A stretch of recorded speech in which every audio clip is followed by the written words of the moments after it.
Hello, everyone. Welcome to another episode of On dotnet Live. Our mission is to empower the dotnet community to achieve more. We're going to have 60 minutes of unscripted dotnet entertainment with two guests today and my co host, Frank Boucher. So we'll have Sander and Brian today to talk about generating fake data with Bogus and EF Core in dotnet. So Sander and Brian, how about you introduce yourself first? Sure. Brian, you go ahead. Yeah, hi. I'm a senior software engineer at a company, and I'm the author and maintainer of the Bogus library. And go ahead. Sorry. Oh, no, go ahead. Yeah, sorry. Yeah.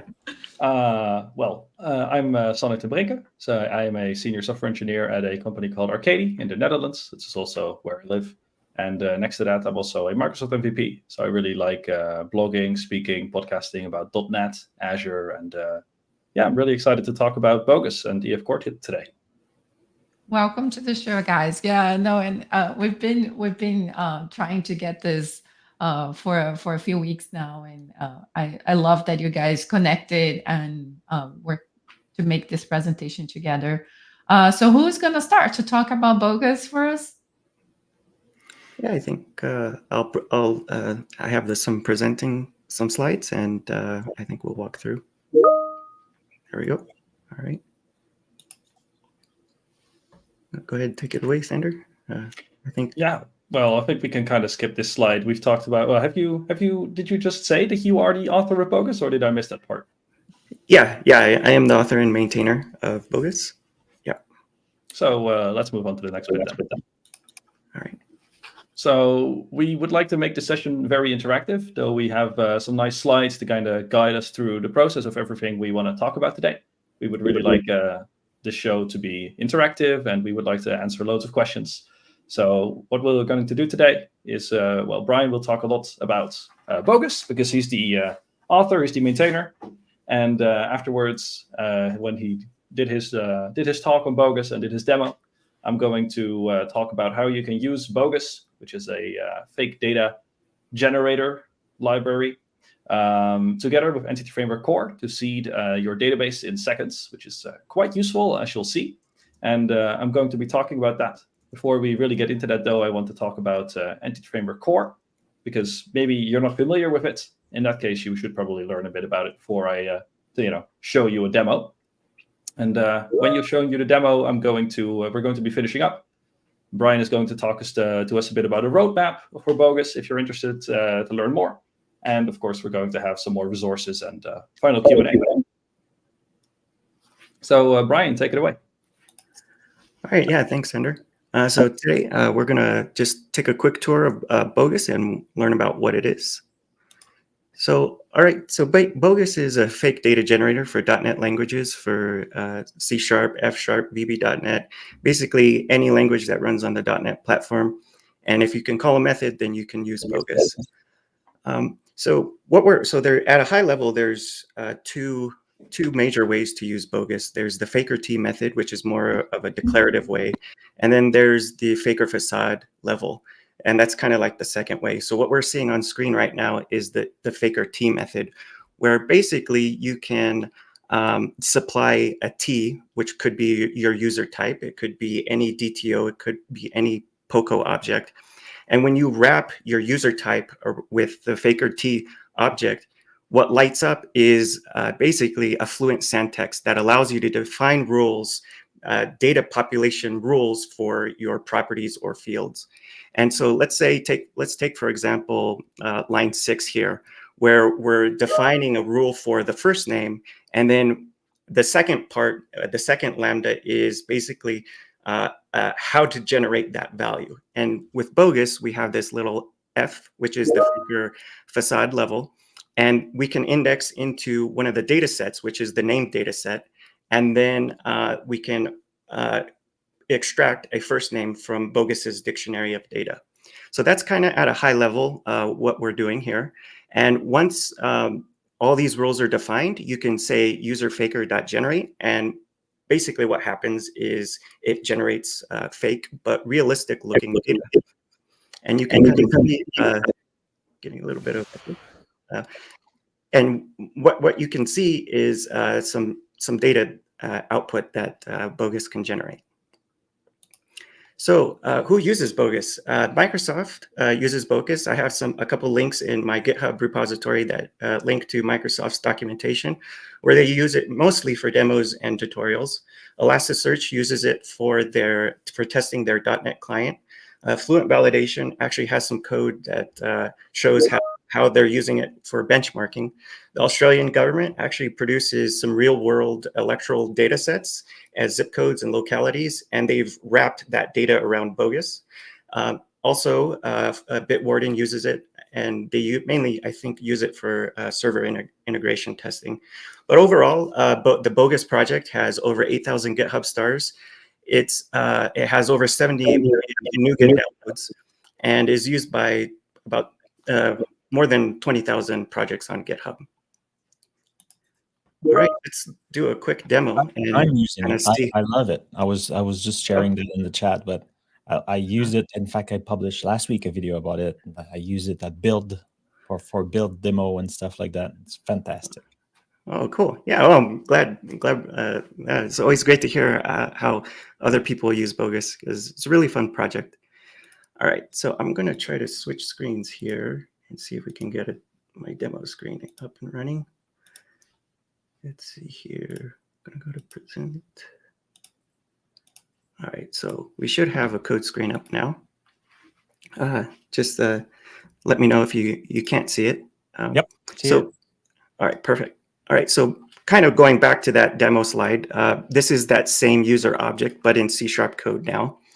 And here we have a small console application, and again, we're setting the rules for the properties that are defined on our user type, and just a couple new methods here. One of the high-level design goals of Bogus was to make it very deterministic. So if you generated 1 million rows one time and you generate another million rows again, we want to see the same repeatable data. That's extremely important when we do software testing. So one of the central themes of Bogus is to be very deterministic. And so in line 22, that's basically what we're doing, is we're setting a seed. And we're also setting a time reference, because time is constantly moving forward, and it's very hard to be deterministic when something is constantly changing. So what we have to do is we have to tell Bogus, set a seed and also anchor a date in time, so that we can do date time calculations based on that frozen time period. And so that's basically what we're doing here, is we're freezing time on New Year's Day in 1982.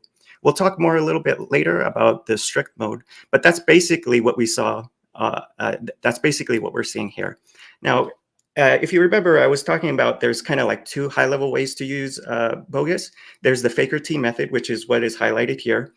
And just below this line here is kind of using the faker facade object. And that faker facade object is without the generic type parameters. And it's more of an imperative way, or imperative programming way to use Bogus. And when I mean imperative, it's like, do this, do this, do this, do this, do this, and then do this next.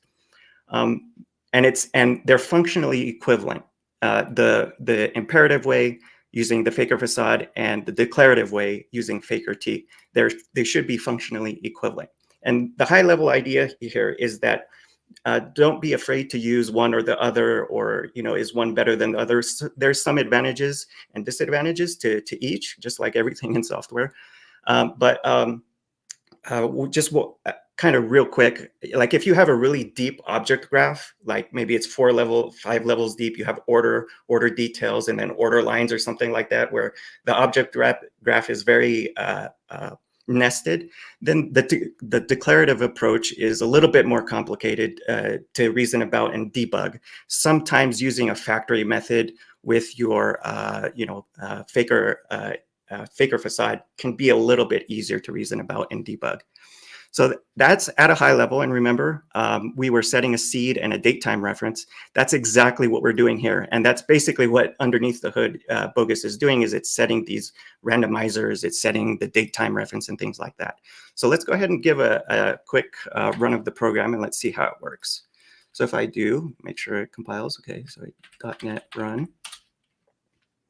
And what we'll see here on the right is it Bogus generated what looks like a real name, Shannon Jacobson, and an email address that also looks like Shannon Jacobson's email. And you can see the difference between the Faker T and the Faker facade. There is no difference. And so that's just to highlight, you can use both styles, whatever your programming preference is. Okay, so real quick, so now that we got that out of the way, Bogus, because it's also a port of Faker.js, we use a lot of Faker.js's locale data. And so it's really easy to switch between an English data set to something like a French data set or a Greek data set. So let's actually check it out and see what happens if we use a Greek data set. So if I do, I think the Greek data set is EL. So what I'm going to do is I'm going to switch the locales from running in English, which is the default. I'm going to switch this to EL, and let's go ahead and recompile this. And let's go ahead and run. Actually, let me clear. Let's go ahead and do .NET run. And you'll notice that the first name is no longer Shannon, and the last name is no longer Jacobson. And we get a little bit of a different locale just by switching from English to Greek.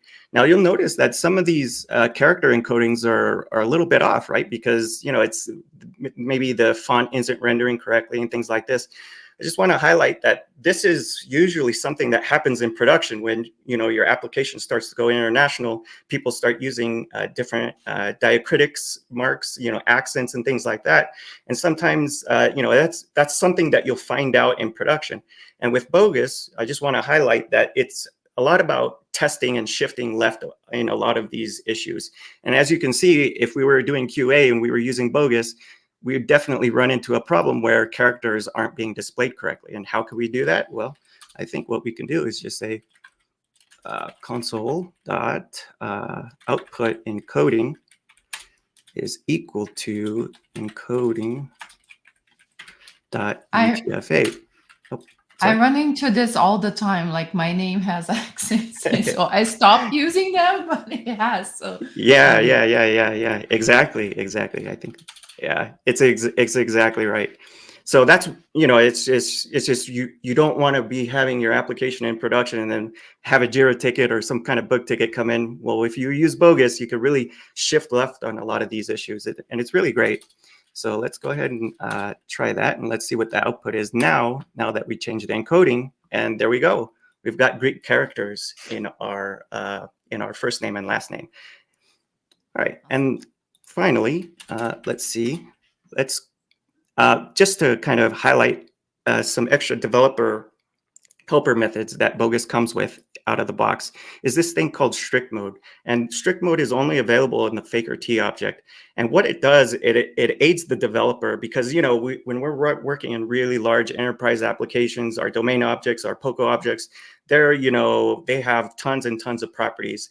And it's really easy for one developer to add a property and then that get missed in QA or somehow, it gets lost in the shuffle in the day-to-day business of things. So let's suppose I were to add, for example, public string middle name and see get set.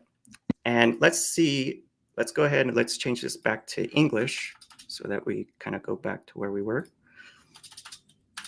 Okay, let's go ahead and recompile. And once we've done that, let's see what Bogus does now that strict mode is equal to true. It should cause an exception and say that the middle name, there's a rule missing for the middle name that was just added to our domain object or user object or our POCO object. So there's a lot of developer-friendly tooling and methods that help kind of deal with a lot of these issues. Okay. One thing that I can also add on top of this, like with the Greek example, is that I kind of know that there's issues all the time with like encoding and stuff like this, but I'm a developer and developers are kind of lazy in a good way.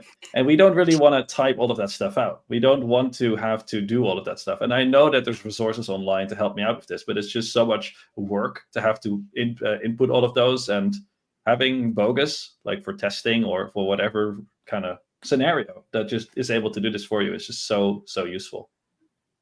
Yeah, Yeah, definitely. I'm loving what I'm seeing. It's amazing for testing.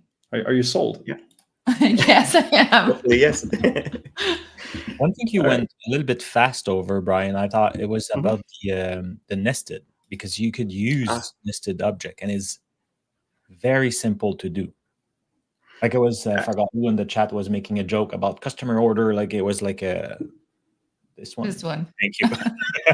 Faster than me. But it is true, because if you had an order with addresses, you could just like use them and nested them, right? Yeah, you certainly can. It's just from my experience maintaining Bogus, I've had a lot of people who've submitted code where something wasn't working right. Maybe a data value wasn't being set properly, and what'll happen is like, let's say there's a details order here somewhere, and then you would go and create, maybe, this is a Lambda, so it's just basically a function that's waiting to be executed. And what'll happen is they'll have the parent object, then the child object, and the grandchild object, and then trying to debug, like, okay, how is that value being populated? It can get a little bit tricky, so definitely be a little bit careful with things like that. I mean, hopefully people have a good sense that if the code's getting really tricky to debug, you can certainly break it up and make this into a wrap it around a factory method so that it keeps the code a little bit easier to maintain. Hopefully that answered the question. Yeah, I just want to point it out that you could nested object. Oh yeah, it works, and yeah. There's always a case to make it impossible, but I've, in my experience, had a great time using it, and it was like easy. But I didn't go 5 deep down. Yeah, exactly. Now you could certainly do it, and like I said, if it works for you, go for it. Just be careful, because if we get 5 layers, 6 layers deep, then it's like, okay, maybe we could make it a little bit easier. Yeah. Cool. All right. So let me go ahead and switch screens real quick. All right. I think we're back to the demo now. Back to the slides. Yeah. All right. So why is Bogus useful? It makes compelling demos. I mean, so sometimes, when you're showing your application to a client, it'll have like test user 1, test user 2, test user 3. And, that'll probably be okay. But it's a lot more compelling when you can use lifelike data, when you can use fake data. And kind of going back to those special accent characters, when we shift left in our development process, we start to bring into these questions, should an email with an accent pass email validation? I know in a lot of systems that I've worked on, it's only ASCII A through Z, 0 through 9, and maybe a period and a plus sign or something like that. But realistically, it really shifts left on a lot of these testing issues. Also, when you have a fake data generator library, it makes testing at scale a lot easier. Again, kind of thinking back into production scenarios, when you're building your application, your SaaS application, let's say, the application begins to slow down and we're trying to figure out why. And it turns out, oh, we're missing an index on a database column or something like that.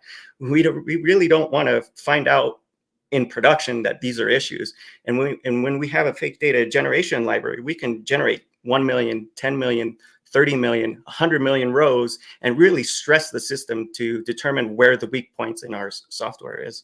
So it makes testing at scale really easy. And as we saw in the demo, Unicode, we run into these Unicode errors, our special characters being displayed, is our font rendering okay? And serialization, let's say we were, taking a JSON object and serializing it to UTF-8, but reading it back in ASCII, for example, it really shifts left on a lot of these issues that we would normally find out in some bug ticket in production. And also there's, at least in the United States, there's a lot of privacy regulation. There's a lot of heavily regulated industries where keeping production data in production environments is important. And one thing you could do with Bogus is, instead of using production data, you could use fake or synthetic data with Bogus to generate, for example, healthcare patient information. and things like that. So again, it's really important to kind of keep production data where it is, not download it to a developer's computer and possibly put that data at risk. And it's useful because it's repeatable. Determinism is a central part of Bogus. And so creating large data sets, large golden data sets for quality assurance is now possible with pretty good ease. So datasets. So Bogus comes with a lot of datasets. I briefly mentioned that we were a port of Faker.js, and we import a lot of their locale data. So part of that locale data includes a dictionary for, first names, last names, job titles, suffix, prefixes. It comes with a lorem data set, so you can generate words, sentences, paragraphs, lines, things like that. Bogus will also allow you to generate addresses, zip codes, cities, streets, latitudes, longitudes. Also, the internet data set is one of my favorite data sets because it'll generate a URL to like a test user face and so you can actually test to see if avatars are looking correct and the scaling and proportion and things like that. You could generate emails, usernames, domain names, IP endpoints, user agents, and things like that. The system data set allows you to generate file names, random file names, directory paths, MIME types, Android system IDs, Apple push tokens, BlackBerry pins. I don't know if anybody's using BlackBerry, but you can generate a pin if you want. Example. For yeah, there you go. Dates obviously are an important thing in the software systems that we work on. So dates, in the past, time spans, futures, in between, things like that. The finance is another. The finance data set is an interesting one because you could potentially generate fake credit card numbers that will pass the LUN checksum. But don't try anything crazy because these credit cards are completely random and they won't work. So, don't try not to get any crazy ideas. But you can also generate Bitcoin addresses, Ethereum addresses, bank routing numbers, IBAN, things like that, because we do have to deal with these things in our system. So also the commerce data set also has EAN for like barcodes, things like that, products, categories, and prices. So how it began, like I mentioned, Bogus is a port of Faker.js, and the first release was in 2015. And since then, we've made 128 releases so far. Back in 2015, I think I was watching a Pluralsight video from Rob Connery on RethinkDB, and he was able to populate a database with Faker.js. And I just thought that was amazing and extremely powerful. And I, right then and there, decided that we needed something like this for the .NET platform, because I'm still very into .NET, C# and things like that. And I thought it was extremely important. So I decided to port and open source Bogus and port over Faker.js to the .NET platform. And I also wrote a RethinkDB database driver to connect C# apps to the RethinkDB NoSQL document database. And so, like I said, I'm very passionate about building high quality software, shifting left on a lot of production issues that we really want to find out during development testing, not in production. I'm really passionate about developer productivity. And as you can imagine, trying to think of names like Brian, Chris, Charlie, Anthony, Megan, there's only a handful of names that I could come up with in a short period of time. And if I want to really stress my system, I want to be able to generate 1 million rows, for example. And there was a lot of, I'm sorry. Oh, I thought I heard someone speak. And there was a lot of fake data generators out in 2015, but they really didn't follow idiomatic .NET API design standards, and determinism really wasn't kind of like a center focus. So that's why I built Bogus. And and as you can see, Bogus is kind of like a superset of Faker.js and a little bit of the .NET community's contribution as well. Because if I wanted to build a really good fake data generator, I wanted to leverage the Faker.js community and the .NET community together. And we'll talk a little bit more about that in the next slide. So as I mentioned, Bogus is kind of like a superset of Faker.js and a data set from the .NET community. And this slide is just to highlight that we import locale data from Faker.js. There's no JavaScript running on the .NET platform or anything like that. This part here below the line is completely a manual process that I have to do. That I have to import the Faker.js locales, and there's infrastructure around that. For example, we have a couple of node scripts to dump that locale data and then patch it with the .NET data from the .NET community, and then basically build out BSON resource files. And kind of back in the demo, what you saw was the two use cases for the Faker T and the Faker facade. And those basically call into data sets that read those BSON resource files. And again, just to highlight, there's no JavaScript running on the .NET platform once it's in Bogus DLL. The only thing that is in Bogus DLL is these BSON resource files that we were able to pull in from Faker.js. All right, and kind of back in the demo that you saw, you can select, since we're a port of Faker.js, you can select any type of locale code that Faker.js supports, and there's a lot, trust me. We have Japanese, Korean, we have Dutch, we have German, all kinds. I do want to point out, though, that not all data sets are complete. And so it'll default to the English locale if there's missing data in one of the very specific locales. So for example, let's say we were trying to generate Swedish names, and if Bogus can't find a Swedish name list in its BSON resource files, it'll fall back to the English locale. And you definitely, if you want to help out with building more of the locale data, definitely check out Faker.js, because eventually we'll pull down those resource files. So not only does Bogus have locale information, but it also has an API layer, a regional API layer that you can just use by simply adding a using statement to your program. So let's say you were in the United Kingdom, you would say using Bogus extensions United Kingdom, and additional API extension methods would light up over the data sets. So for example, if you were to add this using statement, you'd be able to generate in the finance data set, Nino, VAT numbers, national insurance numbers, bank short codes, and things like that. I did want to highlight this one special namespace. I had a community member submit. He was really good at math, and he wanted to generate a Gaussian distribution of integers with a certain standard deviation. So there's that. If you are doing some kind of scientific, lab stuff, Bogus can generate these types of distributions as well. And last but not least, there is a growing community around the .NET, around Bogus, and some of the API community extensions are this interesting one called AutoBogus, and you can see in the example here, this is all that's needed to generate a dictionary of integers and strings, and all it requires is a little bit of configuration. And it basically has a default set of rules for primitive types. And without specifying any rules, you're able to generate a dictionary with an integer and a string.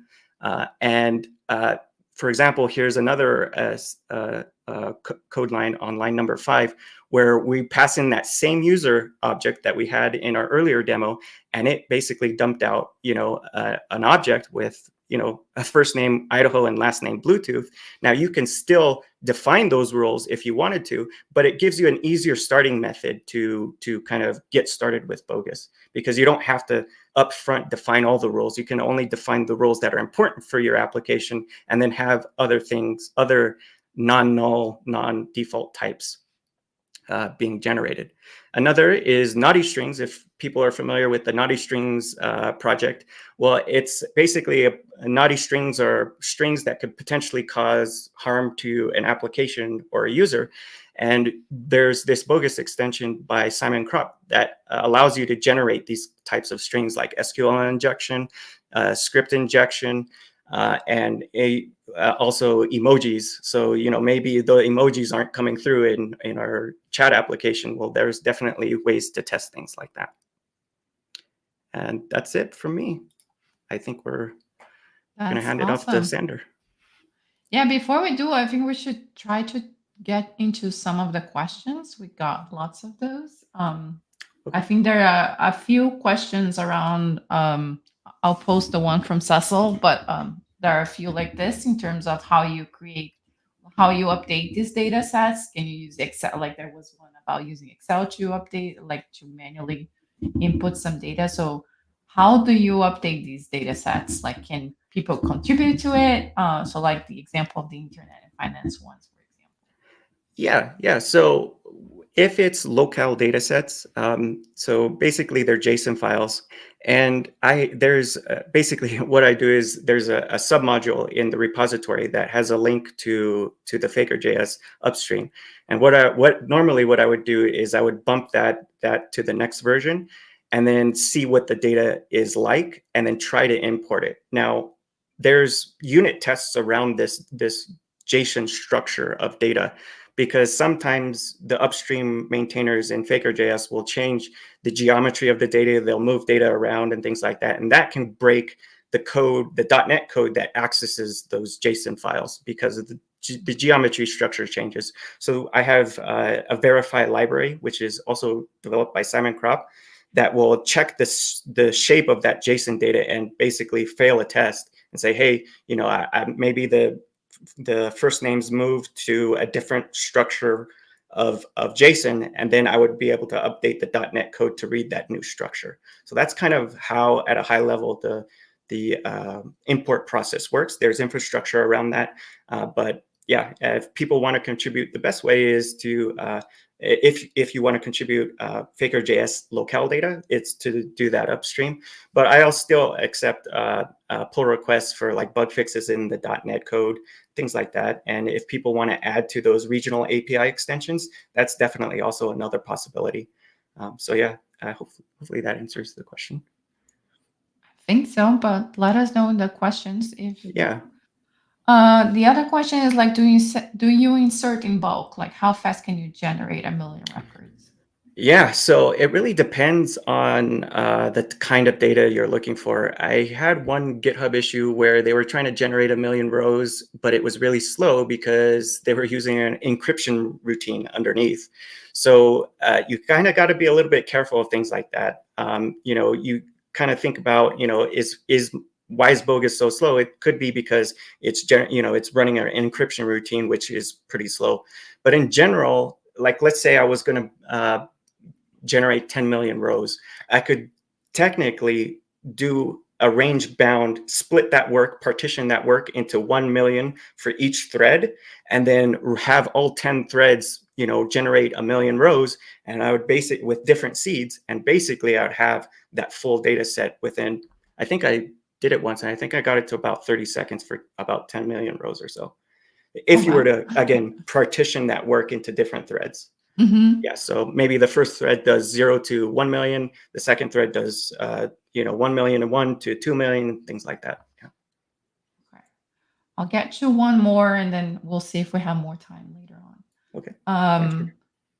There's another one around performance of data generation about using Roslyn source generators for this work. Is that something that you already use, or like, do you have plans about it? Yeah, that's a really good question. I haven't thought about it, but that could be a direction that we could go. I do build data extension packages and tooling around Bogus, but that's kind of like the paid version of Bogus.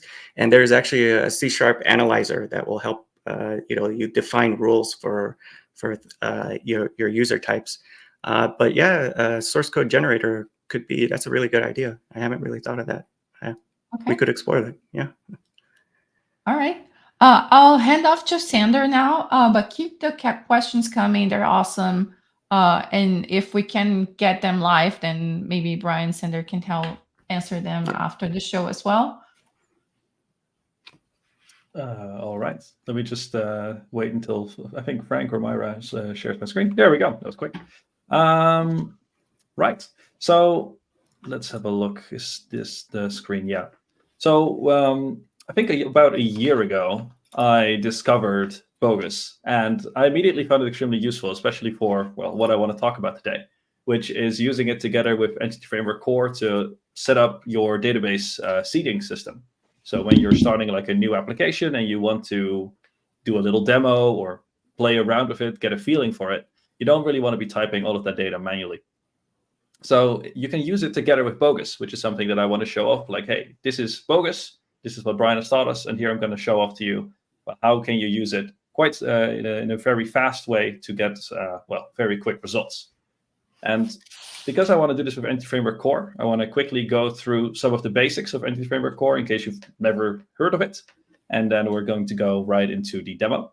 Because of the time, I'm going to skip a couple of slides, perhaps. We'll have to see. But we'll see where we can go. And of course, we're going to focus on a cool demo. So for the people that don't really know EF Core, it's basically a Microsoft's package to easily interact with a database. It's an object database mapper for .NET. And what that basically means is you can write C# and EF Core will translate this to SQL, and it will also map the results of your database back to SQL, back to C# for you. A lot of developers find it tough to write SQL or to write complex mapping logic for this, and EF Core can help you with this. It also can help you by doing things like change tracking and update management. So if you have a blog post in your database and you retrieve it and you do a couple of code updates to it, for example, you change the title of a blog, and then EF Core will automatically know that that blog has been changed, and it will update it when you tell the system to process those changes. And EF Core is super useful for loads of developers. It has support for loads of tools and database providers like SQL Server, Postgres, SQLite, MySQL. There's loads more available, so it's definitely worth checking out. And let's move on to a little example. So if you, well, look at this code example, what we're going to do is we're going to simply create a simple blog, which is going to be Sanders.net blog. And next, we're going to create a blog post, which is going to be EF Core loves Bogus. And we're going to link these two together by giving the blog and blog ID. We're setting those properties. And now we're calling blog.post.add. So we're adding, well, the entry. And this is there's no EF Core stuff happening until the next line, where we're going to be playing around with the database context, which is basically the object in .NET or in EF Core to do everything around EF Core. So we're going to be adding the blog to the DB context, and we're going to be saving it, which will cause EF Core to realize, like, hey, wait a second, a blog has been created, so I should probably insert this into the database. And it also knows that a post has that belongs to this new blog, so it should also be inserted into the database. And finally, we're going to query our database by saying db context.blogs.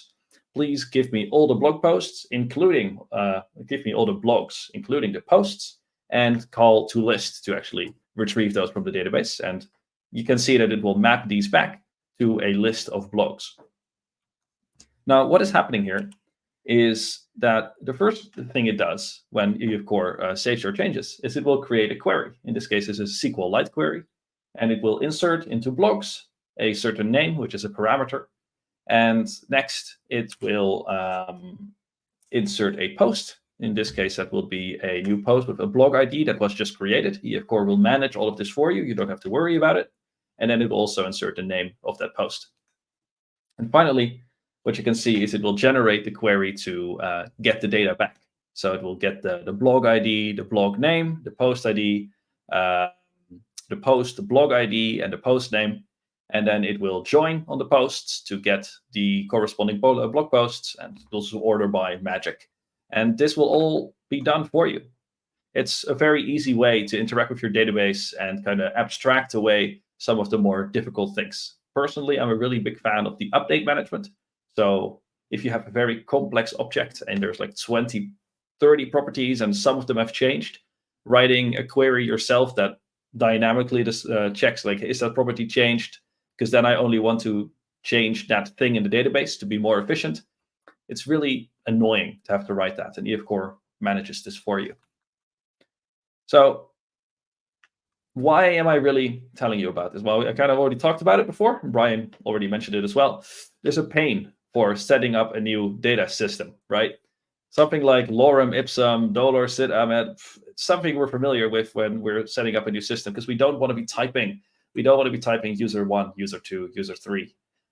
So we usually put lorem ipsum in there. But that is not really representative of what we're actually trying to do. If we're showing one of our stakeholders, if you're showing your manager what you're working on, and you're just working on a web shop and it has 2 products, product 1 and product 2, it's not going to sell it. You're not selling it. Like, you need to show a real laptop. You need to show a book. You need to show images and real data descriptions, and no one has time to type all of that. And that's what we want to use Bogus for.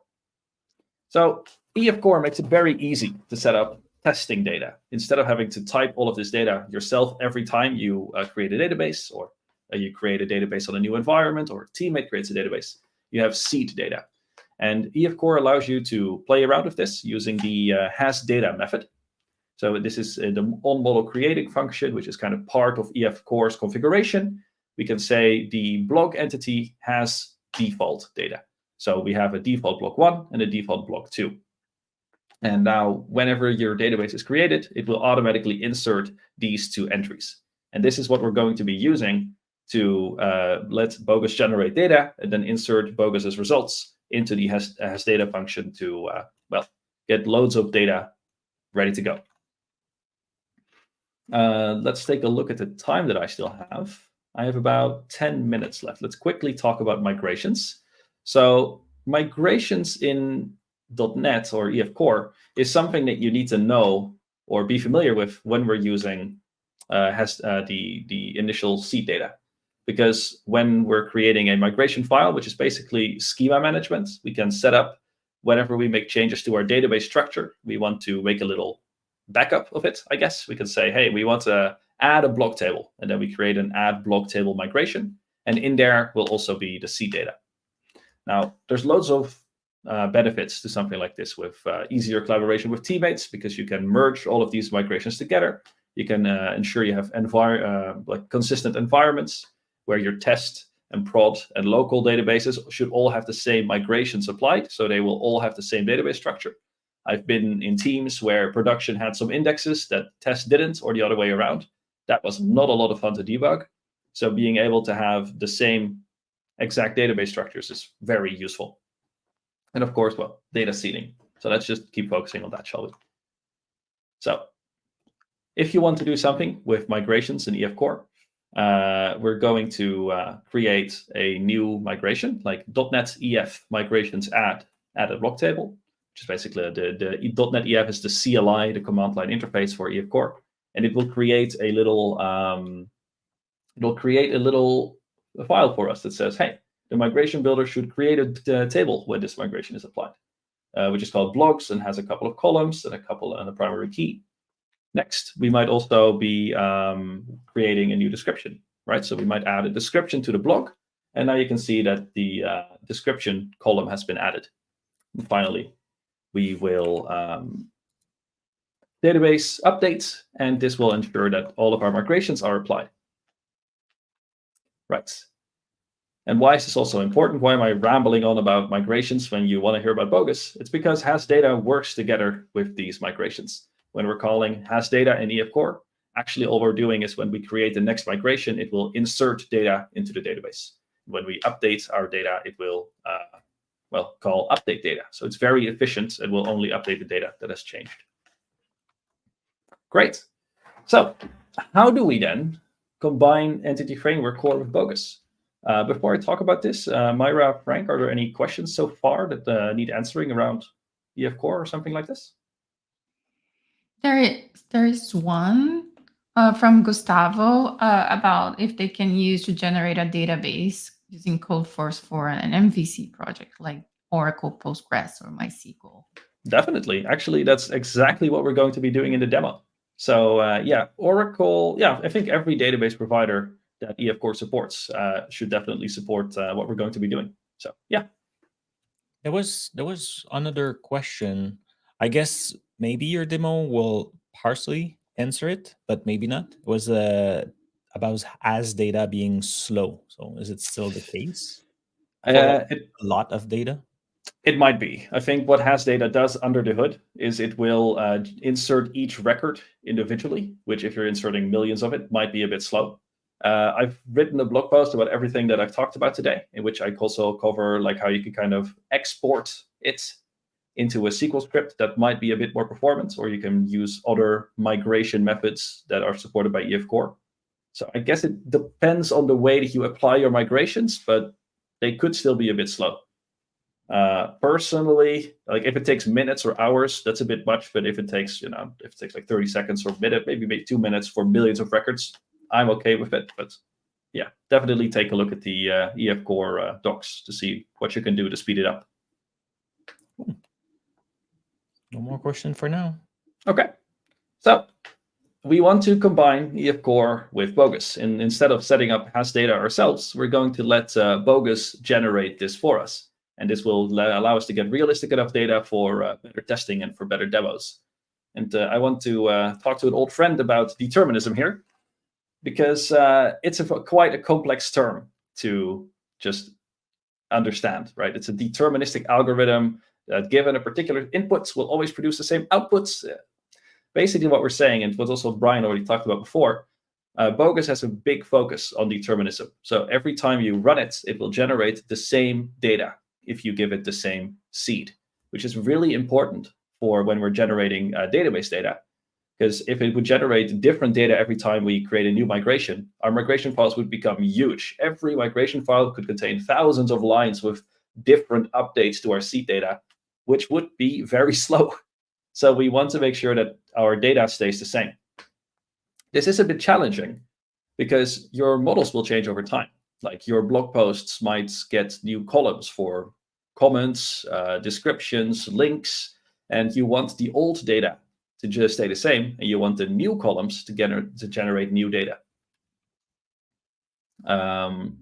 Given that Brian has already talked about global seeds and local seeds, and we're going to cover the local seed strategy in the demo, which is the one that you should be using to be deterministic with Bogus. I feel like we just want to start moving on to the demo at this point. So I'm going to do this, and everything that you see on this slide will now be covered. Great. So what I have for you today is a little application that is written in .NET 8 with C# and it's, command line interface.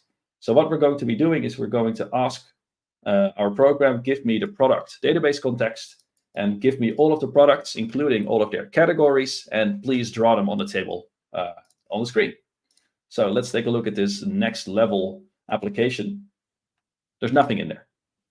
This is a completely empty application. If you're interested in this, this is spectre.console, which is rendering this amazing, cool table and the cool text. I love it. Spectre.console. And, we're developers, so let's type some data. Let's get some data into the system. We're going to have to open the products table. We're going to have to enter a laptop. This was created, let's say, on the 1st of January. And then we're also going to create a book, which is also going to be created maybe on the 2nd or something. And then we're going to have to create a category. So we're going to create a tech category and a book category. And we're going to have to link these together. Oh, that doesn't work. Oh, whoops. Okay, never mind. Hope that also doesn't work. 2 and 3. Gotcha. So 1. What's wrong, computer? There the product, yeah. There we go. So let's see. Let's also give this 2 categories. So now this is just, 2 examples, 2 products, but it's something that you don't want to do. And like you already saw me do it, you're going to make the mistakes. And now we can see that our beautiful interface has a couple of products. So it has a laptop with technology, and it has a book, which has a technology and a book category. And we have 2 products in the database. We don't want to be doing this, right? We want to generate this data. Before we start generating data, we want to use EF Core's has data method, so we can use migrations and make sure all of our teammates get this data. So I'm just going to go ahead and reset. Let me just reset all of this. There we go. There we go. Given the time, we're just going to skip the manual seed data that we have here. So normally I would show you exactly what manual seed data does, which is creating the products ourselves, creating the categories ourselves, and then telling Entity Framework, hey, this product entity should have these data inserted by default. Let's just move right on to the bogus part, which is what you're waiting for. So we're going to enable seed data with bogus. And all that this does is I've created a data seeder class, which will set up lots of the seed data for us. And then we're going to with bogus. And this will tell the product entities to insert those products into the database. So how does this work? Well, this combines kind of what you've already seen from Brian's demo. We have a faker for products, and this will generate a random product name. And it will also generate a random creation date somewhere in the future. And stuff like this. This is what it will do for us. We can also generate random product categories, which is also part of this bogus data set, which is so big that it's very applicable for lots of scenarios. And finally, we're going to be generating the links between the products and the categories. And that's to do so, it can just pick a random product and it can pick a random category and link those together. So let's quickly go ahead and add a migration, which I've got ready right here. And I'm going to open my PowerShell. So what I'm doing here is I'm saying .NET EF migrations added bogus seed data. And let's hope that the demo gods are with me today. They are. Great. So I'm going to tell EF Core to update the database with these new migrations, which, by the way, look like this. Why doesn't it work? It doesn't work.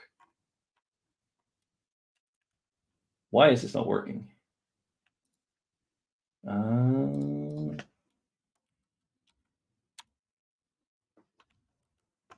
Let's have a look.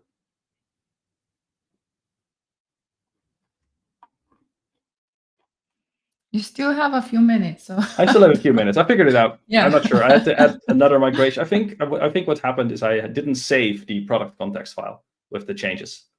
So what you can see now is that the bogus has generated tons of categories for me. So it has generated computers, shoes, home, jewelry, garden. It's like Amazon. It sells everything, right? So it's generated about 50 categories for us. Then it also generated loads of products. And the product names, I love them. I think they're great. So I'm just going to apply them and show you the results. .NET EF database update. And this is going to apply the changes. It went pretty fast for around 1,000 products I've generated. So let's run this. And currently, I'm just rendering 20 generated products. There's a total of 1,000 in the database. But now my web shop is able to sell unbranded wooden pants, which is in the grocery and baby category. These products make no sense, and the categories don't really match. But the point here is that this is realistic enough to give a really good and fun demo to whoever wants to learn more about what you're building.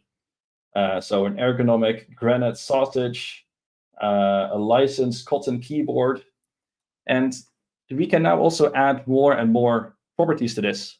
Because of time, I cannot really show you how. You can simply use the blog post and use the repo that is linked to learn more. And then this is how you can use bogus together with EF Core. And if you have to give a taste. Oh, go ahead, Frank. If you have very specific tests, like in your application, that you need to go through, like, I don't know, each category, or like you can inject real one, or like the one that matches more, and like just like fill with more data using bogus. Exactly. You can create your own arrays of entries if you want. Like you could definitely create your own data set, which Brian talked about, which is quite complex. But you can also simply have your own array of just a couple of, you can type your own 20 categories and let bogus pick out of those in a deterministic way. Definitely. Yeah. Maybe there's a category of product that is a little bit more particular. You want to make sure the tests are covering it. So you're injecting that one hard-coded, and the rest of it is. Exactly. Yeah. It's really cool. Very fast. And I like this UI too. I will have to look this project. You said it was console. Yeah. That's cool. Might have to bring them on the show too. Yeah, I was about to say it would be a great guest. Yeah. He works on a lot of interesting projects. Yeah, Um, let's get connected. if we That still that have a was minute, awesome. Yeah. maybe Brian wants to talk a little bit about the future of Bogus to end it with. Yeah, sure. So I just shipped the stronger determinism APIs for date time calculations. That was just shipped a couple weeks ago at version 35. What's up for Bogus coming next is right now Bogus is at about Faker.js version 5 datasets and APIs, and so I'm going to slowly start pushing towards version 6, 7, and 8 because I think that's where they're at now. Faker.js is at version 8. And so I'll be closing quite a bit of tickets with a lot of these updates. So a lot of people were waiting for a lot of these locale data updates. And that's what I'm going to be working on next is getting us to feature parity and API parity with Faker.js version 8. That's it for me. Great.